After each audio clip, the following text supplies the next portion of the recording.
Mes chers frères et sœurs, grande joie pendant cette semaine de Noël de nous retrouver. Et la joie de Noël est vraiment dans nos cœurs ici, parce que hier, 25 décembre, on a eu la visite bien sûr de la Vierge Marie, mais comme tous les Noëls, elle est arrivée drapée de son voile, de sa robe dorée, toute d'or, et elle portait l'enfant Jésus dans ses bras, qui était lui-même complètement enveloppé dans le voile de sa mère, donc enveloppé de doré. Et il venait de naître, puisque c'était le 25, et c'était le petit nouveau-né. Alors, comme tous les Noëls, donc, les voyants, alors il y a eu comme voyants, il y a eu Ivan, Maria, Vitka et Yaakov, le petit Yaakov, qui a eu son apparition annuelle tous les 25 décembre depuis quelques années. Et nous étions assez proches de l'apparition de Yaakov. Il n'a pas ouvert sa porte parce que c'est toujours privé. Il reste en famille, surtout maintenant avec le Covid, ils sont très prudents de rester en famille. Et par contre, on n'était pas loin, on avait donné toutes nos affaires là dans la maison pour qu'elles soient bénies par la Vierge et par lui surtout. Et puis, je peux vous donner une nouvelle aussi de voilà, la Vierge est toujours très très très belle, évidemment, plus radieuse que jamais. Pourquoi? Pour elle, Noël, c'est ce qu'elle appelle le jour de la joie. C'est aussi le jour où elle va délivrer le plus d'âmes du purgatoire, plus encore que le jour de la Toussaint ou le jour des morts. Et puis, c'est le jour de la joie parce que c'est son fils qui est né. Et puis, alors, comment s'est comporté l'enfant Jésus? C'est intéressant. Donc, il était dans ses bras. Et d'après la voyante Maria, qu'on a eu au téléphone, parce qu'elle était restée en Italie, le petit enfant Jésus regardait sa mère, admiratif devant la beauté de sa mère. Voilà, quelquefois il a les yeux fermés, il dort, quelquefois il a les yeux ouverts, il regarde sa mère, ou il regarde les gens qui sont autour. Voilà. En tout cas, hier, il avait les yeux ouverts et contemplait sa mère. Je le comprends parce qu'elle est tellement belle. Et elle regardait les voyants à qui elle parlait, à qui elle donnait les messages et avec qui elle priait, parce qu'elle vient surtout pour prier. Voilà une nouvelle de l'apparition. Alors la mauvaise nouvelle, c'est que donc Maria, comme je l'ai dit, n'était pas présente à Medjugorje comme chaque année, parce que, eh bien, elle avait le virus, voilà. Et elle a le virus avec son mari et ses 4 fils. Donc toute la famille a eu le virus, un virus qui est venu d'Herzégovine, puisque c'est son beau-frère qui lui a apporté à travers sa venue au moment des funérailles de sa belle-mère. Donc voilà, il ne le savait pas, il est venu pour participer aux funérailles, et puis il leur a donné à tous le virus. Donc elle est restée en quarantaine avec toute sa famille. C'est pour ça aussi qu'elle n'est pas venue, malheureusement. Mais bon, elle me dit ça va déjà un petit peu mieux, on va s'en remettre et tout ça. Ensuite, voilà, je voulais simplement aussi vous dire que nous avons donc très peu de pèlerins ici, en fait pratiquement pas. Il y a beaucoup de ceux qui vivent ici, bien sûr, mais de gens qui viennent de l'extérieur, pratiquement pas. On est toujours un peu dans le désert, bien que c'était Noël, va être bientôt aussi le 1er janvier, le jour de la Mère de Dieu. J'espère qu'ils seront un peu plus nombreux, mais en tout cas, on a un gros arrivage d'Ukrainiens. Ils ont réussi à passer et il y a 1200 Ukrainiens dans le village et ils remplissaient pratiquement l'église hier. La messe de Noël célébrée par Monseigneur Rosaire, qui était très solennelle, très belle, vraiment magnifique, avec beaucoup de joie, des chants magnifiques. Voilà. Donc, alors vous qui êtes un petit peu en virtuel, eh bien, on a beaucoup pensé à vous, on a beaucoup prié pour vous et tous ceux qui malheureusement n'ont pas. Alors la messe de minuit hier était à 9h à cause du couvre-feu de 11h. Alors on a quand même le couvre-feu à 11h, mais en tout cas, voilà, la messe de minuit était à 9h et on a bien célébré, on a bien célébré. Voilà. On va donc, je vais vous dire le message. En fait, il y a 2 messages. Il y en a un très long, particulièrement long, qui a été donné au voyant Yaakov pendant son apparition annuelle, et puis il y a celui de Maria qui est beaucoup plus court et qui, comme tous les mois, le 25, la Vierge a donné le message à Maria, le message mensuel. Je vais commencer par le message de Yaakov et j'espère avoir le temps de faire un petit peu aussi quelque chose sur le message de Maria, qui est très beau aussi. Et si je n'y arrive pas, eh bien on verra comment se rattraper une autre fois, par une autre visite, une autre rencontre ensemble. Voilà. Écoutez bien, parce que c'est une vraie lettre d'amour. N'oubliez pas que lorsque la Vierge a donné ce message, elle portait l'enfant Jésus dans ses bras. Chers enfants, Aujourd'hui encore, Jésus est là, juste à côté de vous, même si vous pensez que vous êtes seul et que la lumière n'existe pas dans votre vie. Il est là et il ne vous a jamais quitté. Il ne s'est jamais éloigné de vous. La lumière de sa naissance illumine ce monde et votre vie. Son cœur vous est toujours ouvert pour recevoir chacune de vos douleurs, chaque épreuve, chaque peur et chaque besoin. Ses bras sont tendus vers vous pour vous embrasser, comme un père, et vous dire combien vous êtes important pour lui, combien il vous aime et combien il prend soin de ses enfants. Enfant, votre cœur est-il ouvert à Jésus? Avez-vous abandonné complètement votre vie entre ses mains? Avez-vous accepté Jésus comme votre Père, vers lequel vous pouvez toujours vous tourner, trouver en lui la consolation et tout ce dont vous avez besoin pour vivre la vraie foi? Point d'interrogation. C'est pourquoi, mes enfants, abandonnez vos cœurs à Jésus et permettez-lui de commencer à régir votre vie, car seulement ainsi accepterez-vous le présent et serez-vous capable d'affronter le monde dans lequel vous vivez aujourd'hui. Avec Jésus, toute peur, souffrance et douleur disparaissent, car votre cœur accepte sa volonté et tout ce qui arrive dans votre vie. Jésus vous donnera la foi pour accepter tout et rien ne vous éloignera de lui, car il vous tient fermement par la main.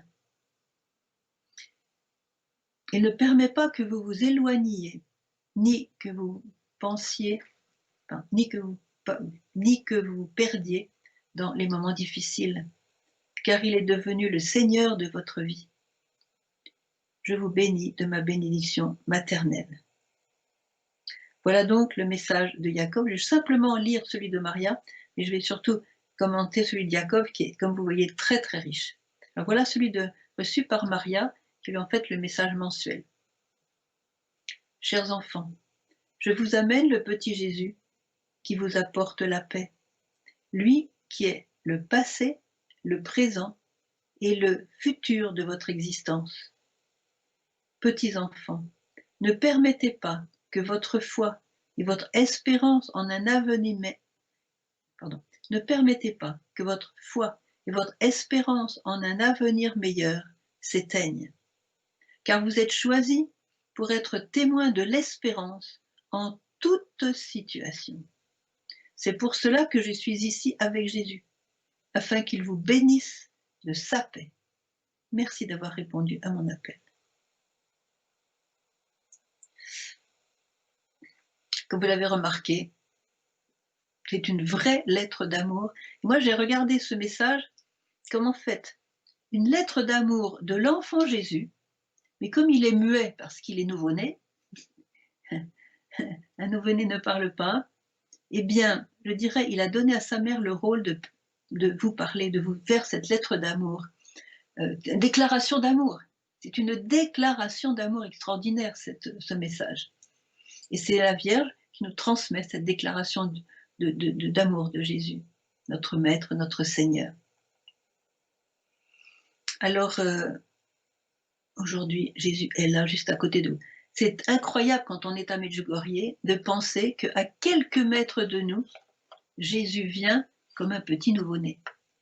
On ne s'habitue pas à cette réalité. Je peux vous dire que ça secoue, hein, ça secoue, ça secoue. Je ne sais pas comment vous dire, Jésus, le petit Jésus est là, il est réel.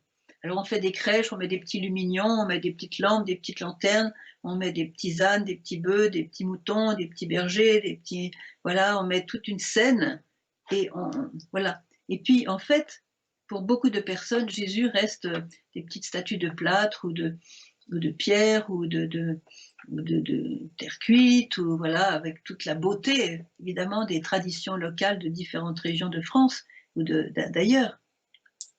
Mais quand c'est vraiment le vrai Jésus qui vient, c'est ça qui s'est passé. Le vrai Jésus est venu.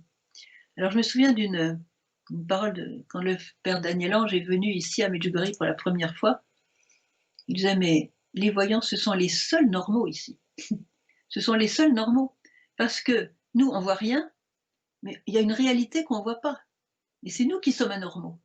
Mais les voyants, simplement, ils ouvrent les yeux sur ce qu'il y a. Et qu'est-ce qu'il y a?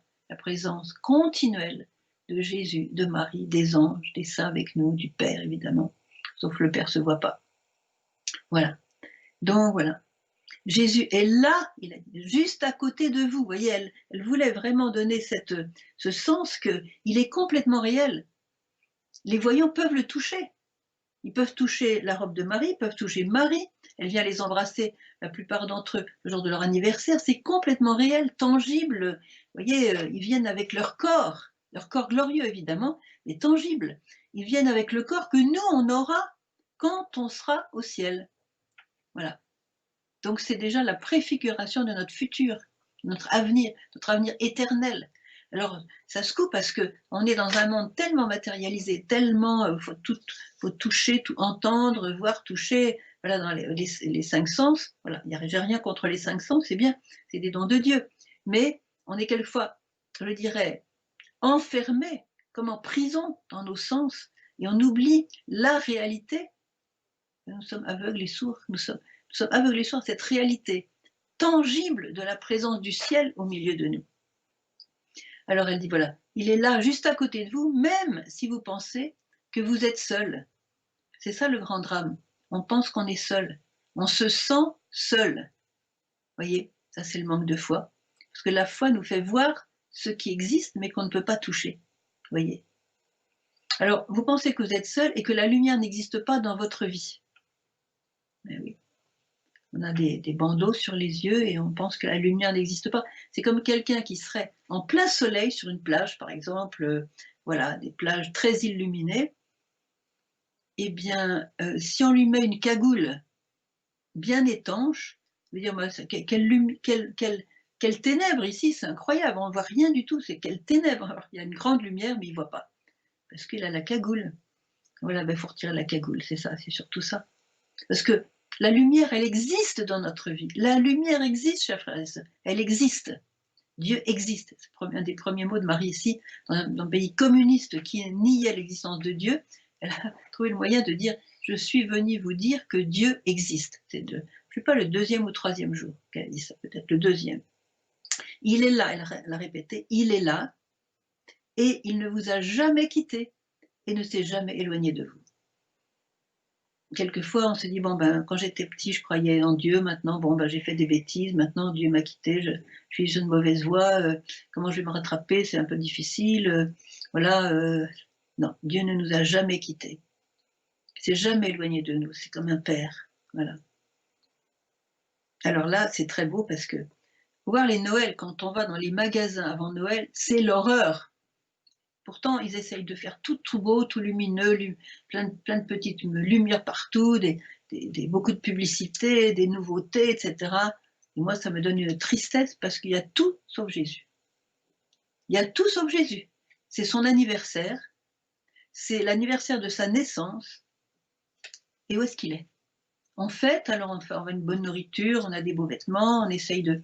Il y a des cérémonies de famille magnifiques, etc. On essaye vraiment de mettre les petits plats dans les grands, comme on dit, de tout bien décorer. Enfin, c'est bien, c'est magnifique. Mais qui pense à dire « Bon anniversaire, Seigneur Jésus ». Quelle joie de ta naissance.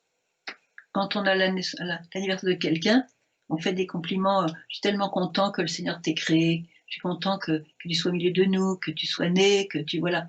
On essaye de donner à la personne qui célèbre son anniversaire la joie. Et puis quand Marie vient, par exemple, quand c'est l'anniversaire de Vitska ou de Maria, Vitska m'avait raconté que quand c'est ton anniversaire, c'est-à-dire le 3 septembre, la Vierge, dans la prière, au moment de l'apparition, remercie Dieu le Créateur d'avoir créé Vitska.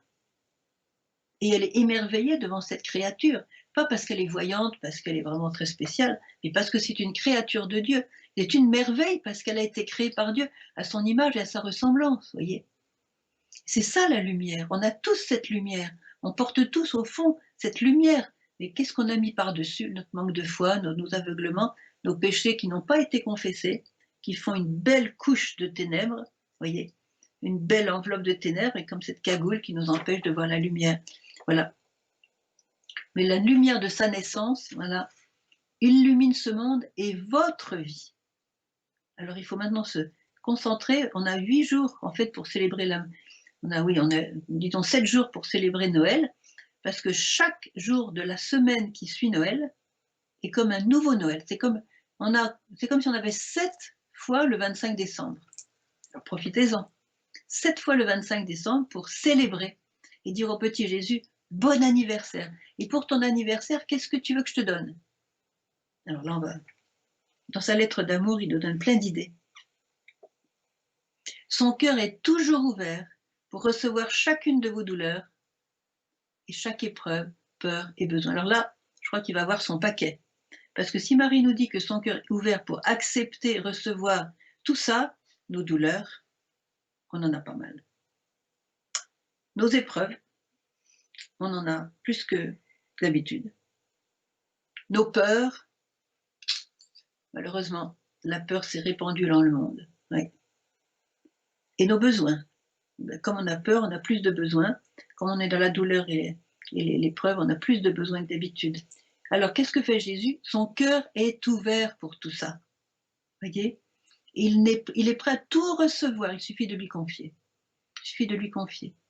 Et la Vierge l'a dit déjà dans les 40 ans presque d'apparition qu'elle a fait jusqu'à présent, combien de fois elle a dit « Donnez à Dieu, par ses mains, elle, donnez à Dieu toutes vos joies, toutes vos peines, toutes vos douleurs, toutes vos souffrances, tous vos espoirs, donnez-lui tout, donnez-lui tout. Et donnez même le mal qui s'est accumulé en vous jusqu'à présent. Non pas parce qu'il cherche le mal, mais il absorbe le mal pour le transformer en bien. Chaque mal, ou bien tous nos maux, il va les transformer. De Catherine de Sienne, j'aime beaucoup citer cette parole qui rejoint un petit peu ce qu'avait dit Mariam de Bethléem, que nos péchés, quand ils sont confessés, quand on se repent de nos péchés, Jésus les transforme en un parfum. Est-ce que vous croyez ça? Jésus les transforme en un parfum. C'est Dieu qui a donné ça, cette parole à Catherine de Sienne. Parce que c'est baigné dans sa miséricorde. Et alors le péché, qui est un accident provisoire, disparaît et la miséricorde est pour toujours. Et ce parfum sera pour toujours au ciel à côté de vous et avec vous. Vous voyez? Voilà. Bon. Alors, voilà. Alors son cœur est toujours ouvert pour recevoir tout ça. Ses bras sont tendus vers vous. Oui. Alors j'imagine le petit Jésus qui écoutait sa mère et qui devait se dire, wow, elle parle drôlement bien de moi aujourd'hui. Vraiment, là, je suis gâtée. Elle est mon porte-voix, elle est mon porte-parole. Elle parle très très bien de moi parce qu'elle révèle mes secrets à tous mes enfants. Ses bras sont tendus vers vous. Imaginez un petit, bon, peut-être pas un petit nouveau-né parce qu'il ne peut pas agiter les bras avec sa volonté, mais un petit d'1 an, 2 ans, quand il ouvre ses petits bras pour aller vers son père, vers sa mère, vers son petit frère, pour être porté, tout ça, c'est adorable, hein, c'est vraiment, ça fait craquer. Imaginez Jésus qui est la pureté même. Ses bras sont tournés vers vous pour vous embrasser. Qu'est-ce que vous voulez que je vous dise là? Il n'y a pas... Pour vous embrasser comme un père. Alors, Jésus se compare, le petit Jésus se compare à un père qui craque devant son petit, qui ouvre les bras vers lui. Alors, quelquefois, on voit ces scènes, beaucoup de croix qui sont très grands, voyez. C'est une race assez grande, assez haute. Alors, vous voyez un grand père, un grand monsieur, disons, un grand homme, puis un tout petit bout de chou qui lui tient la main. C'est magnifique. Alors voilà, il veut vous embrasser il vous prend dans ses propres bras pour vous embrasser comme un père et vous dire combien vous êtes important pour lui. Alors, encore une scène que je peux partager avec vous, c'est au début des apparitions, le petit Jacob avait à peine 10 ans. C'était un petit bout de chou, pas très haut, et puis lui, c'était un enfant des rues, quoi. Il n'avait aucune éducation, il était un petit peu sauvage, quoi. Il était passionné de musique, passionné de foot. En dehors de ça, voilà, il n'y a pas grand-chose, quoi. Et c'est lui qui a été choisi par la Sainte Vierge. Et qu'est-ce que lui a dit la Sainte Vierge? Jacob, tu es important pour moi, j'ai besoin de toi. Oh là là, quand il a entendu ça, je peux vous dire qu'il roulait les mécaniques. il roulait les mécaniques devant les gros malabars de la police, hein, de la militia, et il leur disait: «Moi, je suis important pour la GOSPA». Voilà. Mais il était tout content. Donc vous êtes tous importants pour lui. Alors il voudrait vous dire combien vous êtes important pour lui et combien il vous aime et combien il prend soin de ses enfants. Je voudrais évoquer ici un souvenir tout à fait personnel de mon propre père. Alors mon propre père, avec maman, était très très inquiet sur mon sort parce que quand j'ai eu 22-23 ans, j'ai décidé de partir en Inde. Je connaissais une famille à New Delhi qui pouvait m'accueillir, donc je suis partie en Inde et avec 3 mois de voyage là-bas, c'est pas du tout pour me droguer ou pour me convertir à l'hindouisme, c'était pour découvrir une autre forme de société et surtout pas une société de consommation qui ne me plaisait pas du tout sur Paris. Alors, je voulais voir d'autres cieux, d'autres modes de vie, et cetera. Donc, je suis partie un peu à l'aventure à 22 ans. Imaginez mes parents partir comme ça, après l'avion jusqu'à New Delhi, ben, bon, bref. Et donc, ils étaient très inquiets. Alors, heureusement, un de leurs amis, bon, j'étais déjà partie en fait, un de leurs amis leur a dit: «Écoutez, soyez tranquille parce que Emmanuel», je m'appelais déjà Emmanuel à l'époque, «Emmanuel sera beaucoup plus en sécurité dans les rues de New Delhi que dans les rues de Paris». Il avait raison, donc ça les a un petit peu calmés. Toujours est-il qu'au moment où j'avais pris cette décision, ils ont tout fait pour me faire renoncer à ce départ. Enfin bon, à l'époque, je n'avais pas fait le vœu d'obéissance.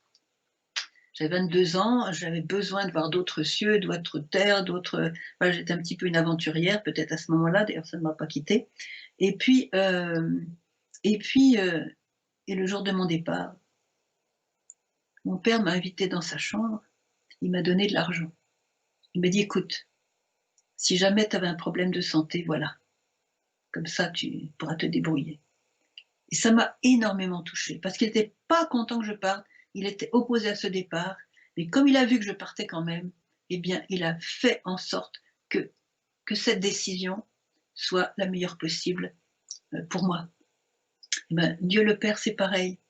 Quand on prend une mauvaise voie, il continue à nous tenir la main. Je vais m'émotionner, excusez-moi, parce que c'est tellement beau. Voilà, il continue à nous tenir la main, à nous aimer, à nous surveiller, au sens à prendre soin de nous, à nous donner tout ce qu'il faut pour qu'on puisse revenir vers lui, retrouver la vraie vie, la vraie foi, le vrai bonheur, la vraie paix qui vient de lui. Et c'est pour ça que fois on voit des gens qui ont eu des histoires pas possibles, des histoires mais horribles, de péché, de noirceur, de même criminels, des choses horribles, des satanistes, des gens comme ça. Et alors, quand quand ils ont réalisé que Dieu était avec eux, quand des fois ils ont une illumination de leur cœur, de leur conscience, mais ce ne sont plus les mêmes personnes. On se demande comment. Je pense à Gloria Apollo, qui est une peste de première classe, vous voyez, mais de première classe, orgueilleuse, elle méprisait tout le monde, elle avait fait tous les péchés capitaux qu'on peut imaginer, et vraiment, bon, vous connaissez l'histoire peut-être, elle s'est fait foudroyer par la foudre. Bref, elle allait presque en enfer, elle était sauvée in extremis par la miséricorde de Dieu et les prières très fortes de quelqu'un qui a vraiment beaucoup prié pour elle. Eh bien, maintenant, moi je l'ai rencontrée plusieurs fois, on ne peut pas croire la peste que c'était parce qu'on voit une sainte. Une femme remplie de paix, de bonté, de douceur, d'humilité, de lumière, elle est lumineuse. Et quand on voit son passé, on dit non, attends, c'est pas la même poste, c'est pas la même personne. Parce que pourquoi en nous, et ça le Père le sait, c'est notre Créateur, en nous, il y a des capacités d'amour incroyables, des capacités de lumière, de bonté incroyables. Il y a qui sont insoupçonnées. Il y a comment ça s'appelle, on peut dire un potentiel extraordinaire de sainteté. On a tous un potentiel énorme de sainteté. Alors, alors voilà, il faut regarder Dieu comme ça, comme celui qui est toujours comme le père de l'enfant prodigue. Il est au bord du chemin, là, il va guetter. Est-ce que c'est aujourd'hui que mon fils va revenir? Alors il prie, il attend, il patiente, il intercède, enfin, il n'intercède pas parce que c'est lui du Dieu, mais disons qu'il attend, il guette, et puis il espère, il espère, il espère Il ne cesse jamais d'espérer que le Fils va revenir. Parce qu'il sait que dans son Fils, il y a des potentiels incroyables d'amour. Alors, il rêve de ça. Il rêve pour nous qu'on puisse vraiment se tourner vers lui et enfin nous laisser être embrassés par lui. Alors, voilà. J'ai encore combien de temps? J'ai encore 5 minutes. J'ai même pas fait la moitié des messages. Bon, on fera une autre fois, hein, parce que là, c'est trop riche. Voilà. Alors, quand vous regardez ce que le Marie nous dit de Dieu, alors, ses bras sont tendus vers nous pour nous embrasser, comme un père, nous dire combien nous sommes importants, combien il nous aime et combien il prend soin de ses enfants. Autrement dit, tous les désirs les plus profonds de notre être sont comblés à ras-bord, sont débordants. On a tout là. Et le problème, vous voyez mes frères et sœurs, c'est qu'on va chercher ailleurs. On va chercher dans les êtres humains. Bon, c'est bien de s'aimer, voilà, mais on cherche dans l'amour humain. On cherche dans les satisfactions, on cherche dans l'argent, dans le pouvoir, dans l'avoir, dans le travail, faire, réaliser. On cherche ailleurs et on perd la source de la paix, on perd la source de l'amour. Cet amour qui nous comble le cœur jusqu'à supporter tout, comme elle dit. Alors, je continue maintenant, voilà. Enfant. Alors là, elle se lance dans les questions. Elle nous remet en question. Je vais passer assez vite parce que comme ça, vous le lirez sur le message.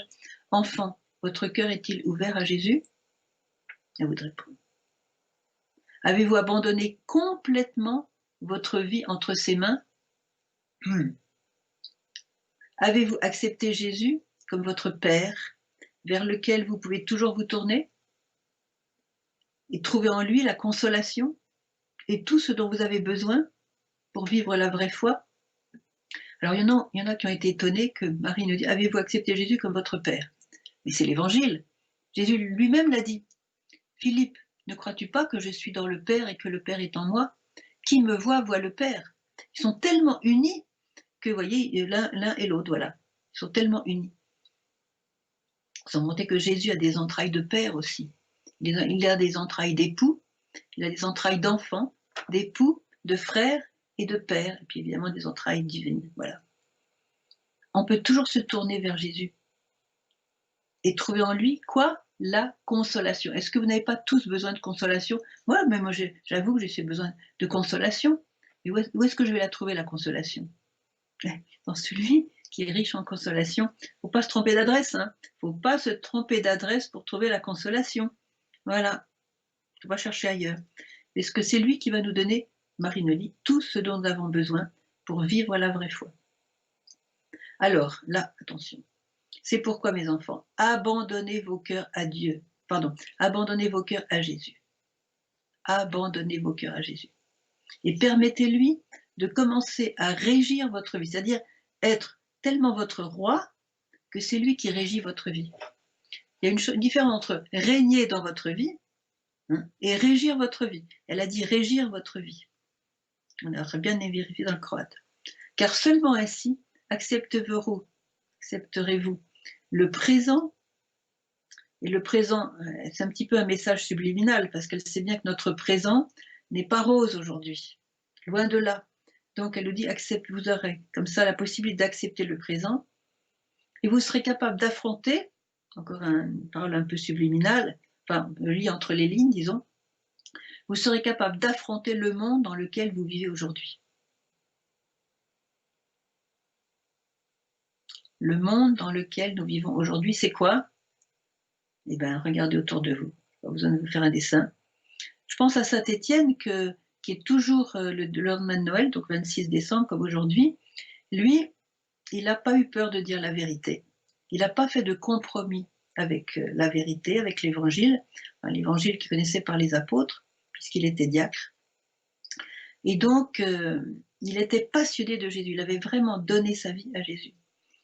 Et ça lui a coûté cher, ça lui a même coûté la vie, puisqu'il a mis en pétard, si j'ose dire, il a mis en colère certains qui n'acceptaient pas Jésus, en faisant toute l'histoire du peuple choisi, du peuple d'Israël, depuis Abraham, les prophètes, David, de Moïse d'abord, ensuite David, et puis les autres prophètes, etc., voilà, les rois.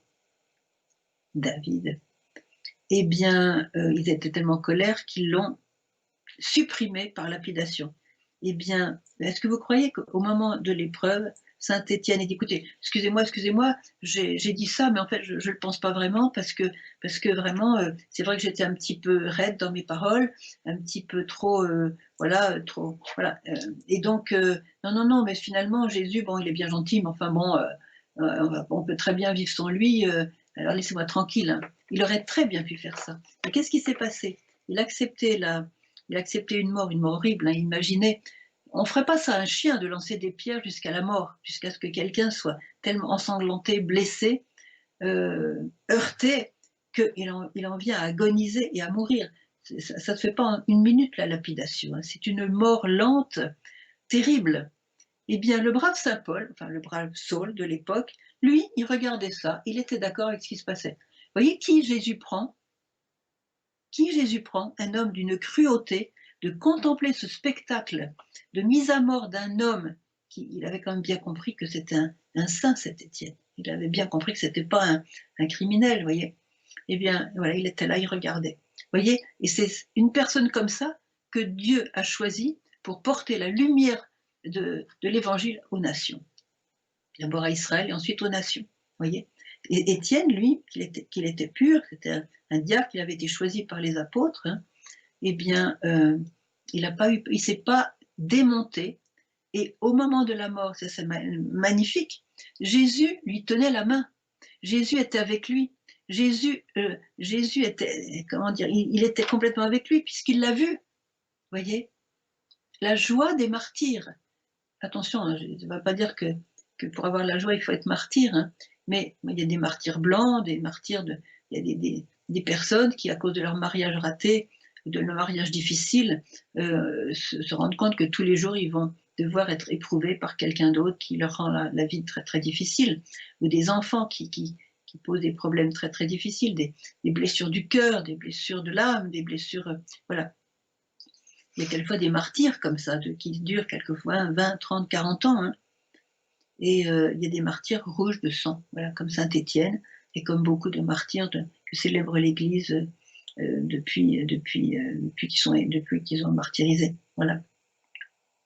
Même saint Paul lui-même, il a été martyrisé, mais enfin lui, c'était plus rapide, puisqu'on lui a tranché la tête. Donc c'était quand même beaucoup plus vite fait que saint Étienne.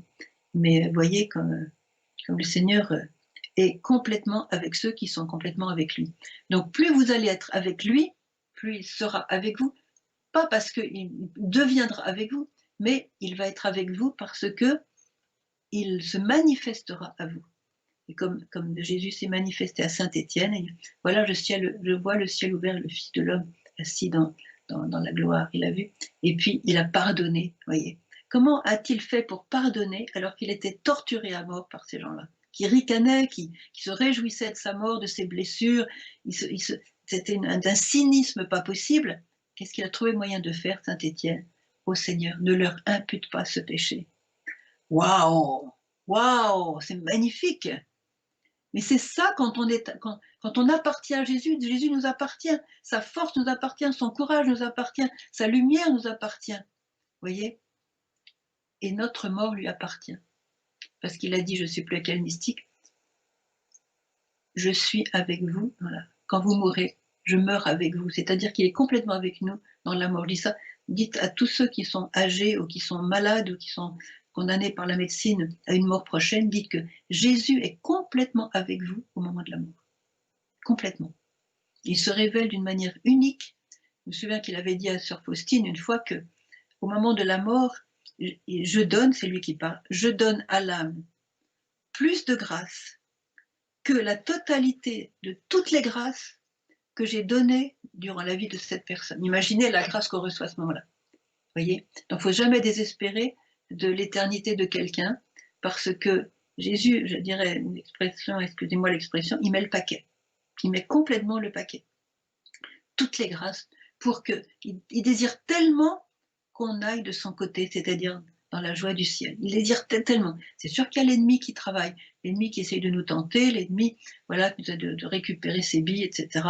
Mais celui qui fait un choix de Jésus, Alors lui, Jésus est avec lui. Alors, je crois que ça fait encore combien de temps?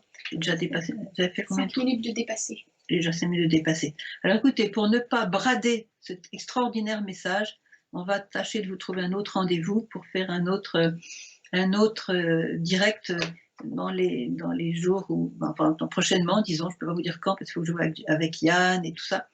Donc prochainement, parce que je ne veux pas brader des choses si belles, parce qu'après c'est toute l'histoire de l'abandon à Jésus. Alors cette fameuse formule de Don Dolindo, qui est un grand, grand saint italien que des gens ont connu, parce il est mort assez récemment. Il a énormément de miracles sur sa tombe à côté de Naples. Voilà. Et c'est un grand saint italien. Et sa formule, il a dit, sa vie a changé. Quand Jésus lui a donné cette formule, je vous la donne. Alors en italien, il dit Signore Gesù, mi abbandono a te, pensaci tu. Alors, exactement la traduction. Seigneur Jésus, je m'abandonne à toi. Je m'abandonne à toi. Pense-y toi-même. C'est-à-dire ma situation, pense-y toi-même. Alors on traduit par c'est à toi d'y penser. C'est une formule beaucoup plus élégante, hein, mais en fait ça veut dire pense-y toi-même. C'est beaucoup plus fort à mon avis. Voilà. Je vais maintenant vous laisser avec un petit point au cœur parce que je voudrais continuer, mais on est limité dans le temps. Et je vous laisse avec ça vraiment que Dieu nous aime tellement, tellement, tellement que même quand on n'est pas avec lui, lui il est avec nous et il nous attire, il nous appelle, il nous désire pour nous donner tous les trésors dont on a le plus besoin, c'est-à-dire la consolation, la paix, la joie, l'amour. Voilà, c'est un Père qui veut donner toutes ses richesses, et les richesses de Dieu sont immenses. Alors n'allons pas chercher ces richesses ailleurs que dans son cœur qui est ouvert pour nous. Voilà, je vais maintenant passer aux questions. Je vous demande de cibler